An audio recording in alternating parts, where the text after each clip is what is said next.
It's me, it's Queen Osset Haru, and thank you for joining me for another wonderful edition of Ask an Aquarius. If you haven't already, please hit the red subscribe button and smack the bell. Okay guys, so today is the spring equinox and it's also a full moon.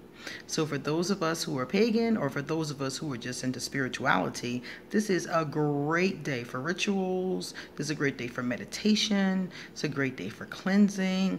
It's a great day for anything that you want to do in this of the spiritual kind, prosperity magic, any of those kind of things you want to do. This is a perfect time for it. The moon will be full at 9:43 p.m. Eastern. So this is a very auspicious time. Oh, and for those of you who don't know, the spring equinox is the first day of spring. So it's the official first day of spring. So spring has sprung for those of us who are in the northern hemisphere. Okay? All right, guys. The other thing I wanted to say was I want to shout out Tamara in Croatia. Hello, Tamara. Thank you for the blessings and thank you for the comments in the comments section. Please continue to give life and love to our channel. All right. Now, I know you guys want to know about today's topic. Today's topic is codependency. I use that word a lot. A lot of us use that word a lot, especially when you start to know what it means. You see it everywhere when you start to know what it means. So someone asked me, I was talking about how codependency is an unhealthy emotional attachment. So someone wanted me to explain what is codependency. And after explaining what it is, we'll probably have other conversations about it because it's a bear. This is a huge, this is a huge theme. So we'll just talk about it in general today, what it means. When somebody says that a person is codependent, let me give you a working definition first. A person with an excessive emotional or psychological reliance on a partner, especially one who requires support on account of an illness or addiction. So what does that mean in English? Basically, what this means is that one partner, as you got two people in a relationship, one of them is sick or addicted. So they're an alcoholic, they're a drug addict, or they have some kind of something going on along those lines. The other person is completely normal. There's nothing wrong with them. And the other person, the one that's normal, the one that has no addiction, no illness, becomes addicted to taking care of the other one, the one who's sick or addicted. So a lot of times if you go to interventions or if you see the show Intervention on television, you will see that they always send the people around the addict to therapy as well. Why? Because the people around the addict are usually codependent. They are dependent on the relationship. They are dependent on that person needing them. So they are basically enabling that person. They're keeping that person sick by their behavior. I'll give you an example. So you have a wife who does not drink, doesn't smoke, doesn't do anything of the sort, clean person, eats well, and she has a husband who is a meth addict, for example. Whenever he gets messed up, she takes care of him. She makes sure he gets up the next day to go to work. She covers up for him when he makes mistakes. She watches behind him. She takes care of him. She looks out for him.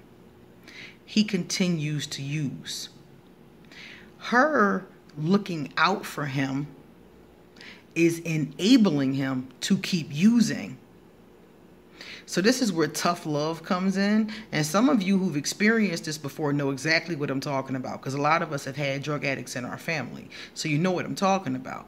But her continuing to make excuses for him, to cover up for him, to call his boss and say, oh, he's sick when he's binging, is enabling him to keep doing it. You see, she's covering up his messes. She's cleaning things up. So the more she does it, the more she enables him and the more he gets high. But she can't stop. She's addicted to him. She's addicted to the relationship. She's addicted to how much he needs her. She needs the approval of him. She needs it for her sense of identity. She needs him to need her. So basically, she's unconsciously keeping him sick.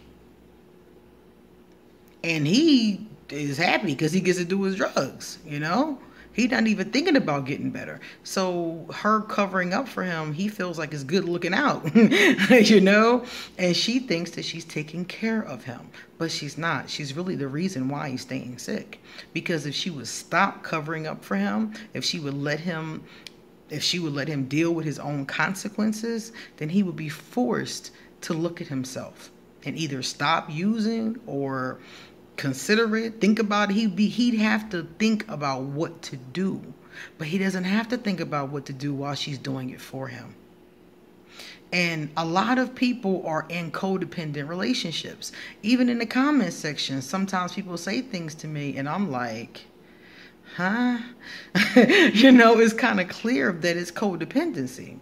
It's clear they think it's love. That's the thing about love. Love is mistaken very often. It's mistaken for codependency. It's mistaken for lust. It's mistaken for obsession.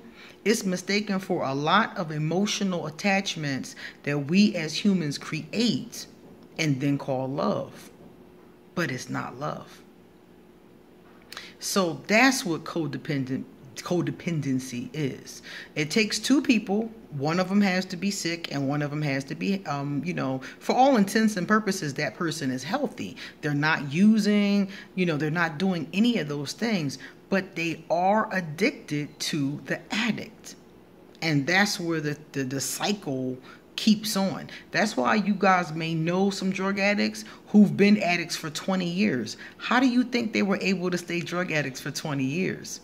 Somebody's enabling them. Somebody's covering up. Somebody's helping them in this process in many cases. Sometimes they're just that savvy that they're able to do it on their own. But in many cases, they're being enabled by family and friends.